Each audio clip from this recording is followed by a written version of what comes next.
নমস্কার বন্ধুরা, কেমন আছো তোমরা সবাই?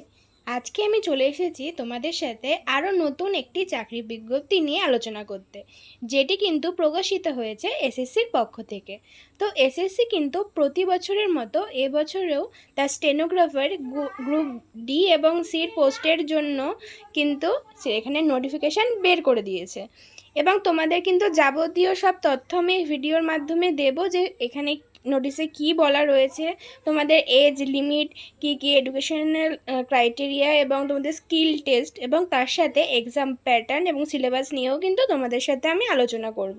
তো ভিডিওটি শেষ পর্যন্ত কিন্তু মনোযোগ সহকারে দেখো, যাতে কোনো ইনফরমেশান যেন স্কিপ না হয়। দেখো, প্রথমে এখানে বলে দিয়েছে গ্রুপ সি এবং ডি পোস্টের জন্য এখানে যেটা বলেছে সেটা হলো তোমাদের কিন্তু অনলাইন সাবমিশন ডেট শুরু হবে 26 জুলাই থেকে, এবং এটি কিন্তু কন্টিনিউ চলবে আগস্টের 17 তারিখ পর্যন্ত। এবং তোমাদের কিন্তু এখানে এডিট উইন্ডো এখানে আগস্টের 27 তারিখে দেওয়া হবে, 27-28 2 দিন কিন্তু তোমরা এখানে এডিট উইন্ডো পেয়ে যাবে। তো তোমাদের এখানে একটা কথা আমি বলে রাখি, তোমরা যারা ফর্ম ফিল আপ করবে তারা কিন্তু অবশ্যই খুব মনোযোগ সহকারে এখানে ফর্ম ফিল আপটা করবে, যাতে কোনো রকম ভুল না হয়। কারণ তোমরা যদি পরে কারেকশন করতে যাও, এখানে কিন্তু এসএসসি পরবর্তীতে কারেকশন করার জন্য তোমাদের থেকে চার্জ নেয়, এবং সেই চার্জটা কিন্তু ভ্যারি করে যে তোমরা কি কারেকশন করছো। যদি তোমরা পুরোই ফর্মটা মানে ফর্মের যে ইম্পর্টেন্ট বিষয়গুলো আছে, যেগুলো আমাদের লাল স্টার দিয়ে মার্ক করা থাকে, সেগুলো যদি তোমরা চেঞ্জ করতে চাও তার জন্য কিন্তু 500 টাকা চার্জ, এবং তোমরা নর্মাল কোনো নামের স্পেলিং বা কোনো কিছু চেঞ্জ করতে চাইলে সেটাই কিন্তু 200 টাকা চার্জ এসএসসি নেয়। তো তার জন্য তোমাদের সবাইকে বলবো, তো তোমরা কিন্তু মনোযোগ সহকারে ফর্মটা যখন ফিল আপ করবে অবশ্যই দেখে নেবে, যাতে কোনো রকম ভুল না হয়।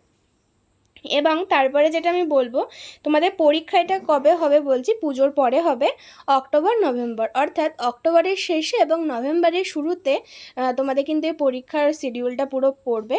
এবং তোমাদের এখানে ভ্যাকেন্সি কিন্তু 2006। তো এইবার কিন্তু এসএসসি এই বছর বাম্পার ভ্যাকেন্সি বের করছে সমস্ত পোস্টে। এর আগেও আমরা দেখেছি যে সিজিএল, এমটিএস সমস্ত কিছুতেই কিন্তু এখন মানে এই বছর এসএসসি বাম্পার ভ্যাকেন্সি দিচ্ছে।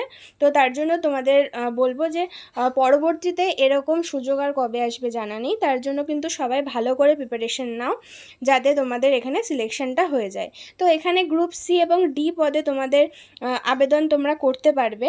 এবং তোমাদের এজ লিমিট যেটা এখানে বলেছে সেটা হলো, তোমরা যদি গ্রেড সি পদের জন্য আবেদন করো, তো এখানে 18 থেকে 30 বছর পর্যন্ত তোমাদের এখানে লিমিট থাকবে, এজ লিমিট। এবং তোমরা যদি গ্রুপ ডির জন্য আবেদন করো তাহলে কিন্তু 18 থেকে 27 বছর পর্যন্ত তোমাদের এখানে লিমিট থাকবে। এবং তোমাদের এটা বলে রাখি, তোমরা যারা রিজার্ভ ক্যাটাগরি রয়েছো তারা কিন্তু সরকারি নিয়ম অনুসারে বয়সের ছাড় অবশ্যই পেয়ে যাবে এই ক্ষেত্রেও। তোমাদের এই পোস্টে আবেদন করার জন্য শুধুমাত্র উচ্চ মাধ্যমিক পাস যোগ্যতার প্রয়োজন, শিক্ষাগত যোগ্যতা সেটা বলছি। এছাড়াও কিন্তু তোমাদের এখানে একটা স্পেশাল স্কিলের দরকার হয়। তো সেটা হলো তোমাদের কিন্তু স্টেনোগ্রাফিটা জানতে হবে।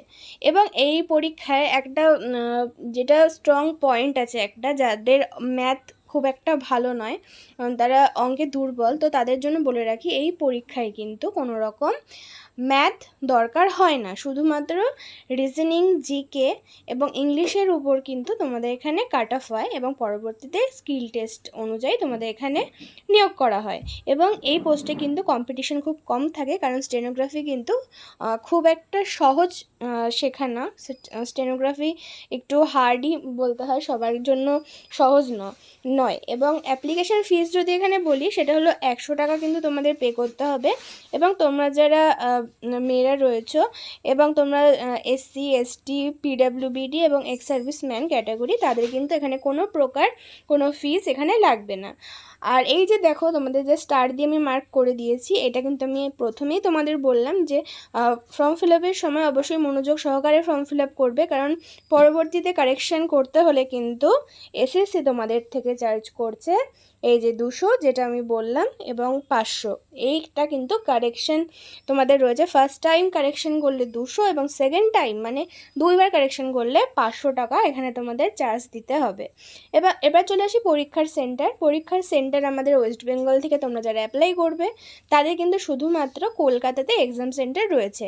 এখানে কিন্তু বিভিন্ন জায়গায় এক্সাম সেন্টার নেই, কারণ এখানে পরীক্ষার ক্যান্ডিডেট কিন্তু যথেষ্ট পরিমাণে কম হয় এসএসসির অন্য সব পরীক্ষার তুলনায়।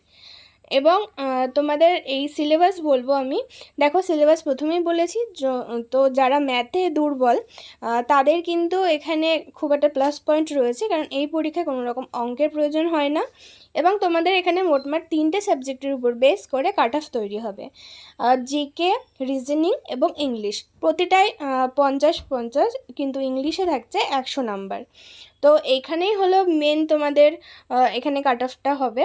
এবং তোমাদের নেগেটিভ মার্কিং কিন্তু থাকছে, এবং তারপর তোমরা যদি এক্সামে পাশ করো তবে কিন্তু তোমাদের স্কিল টেস্টের জন্য ডেকে নেওয়া হবে। তো স্কিল টেস্ট তোমরা দুটো ভাষাতেই দিতে পারবে, বা ইংলিশ এবং হিন্দি। তো যারা ইংলিশটা প্রেফারেন্স দেবে, তো স্টেনোগ্রাফার গ্রেড ডির জন্য তারা কিন্তু এখানে 50 মিনিটে মানে 50 মিনিট তোমাদের টাইম থাকবে স্কিল টেস্টের জন্য। এবং তোমরা যারা ডিসেবল ক্যান্ডিডেট রয়েছে তাদের জন্য 70 মিনিট টাইম থাকবে। এবং স্টেনোগ্রাফার ডি যারা হিন্দি প্রেফারেন্স দেবে তাদের 65 মিনিট, এবং স্টেনোগ্রাফার সি ইংলিশের জন্য 40 মিনিট, এবং স্টেনোগ্রাফার গ্রেড সির জন্য 45 মিনিট টাইম তোমাদের দেওয়া হয়েছে স্কিল টেস্টের জন্য। তো আমরা নোটিশের একদম শেষের দিকে চলে এসেছি। তো এখানে যা যা দরকারি বা গুরুত্বপূর্ণ বিষয় ছিল সবকটাই কিন্তু তোমাদের সাথে আমি আলোচনা করলাম। এরপরেও যদি কোথাও তোমাদের বুঝতে অসুবিধা হয়ে থাকে তো অবশ্যই আমাকে কমেন্ট বক্সে জানাবে, আমি চেষ্টা করব সলিউশন নিয়ে আসার। তো আজকের ভিডিও এই পর্যন্ত। সবাই ভালো করে পড়াশোনা করো এবং প্রিপারেশন নাও। কষ্ট একদিন সার্থক হবে, এইটুকু প্রার্থনা তো করি এবং মনে সাহসও রাখি। তো দেখা হচ্ছে পরের ভিডিওতে। নমস্কার।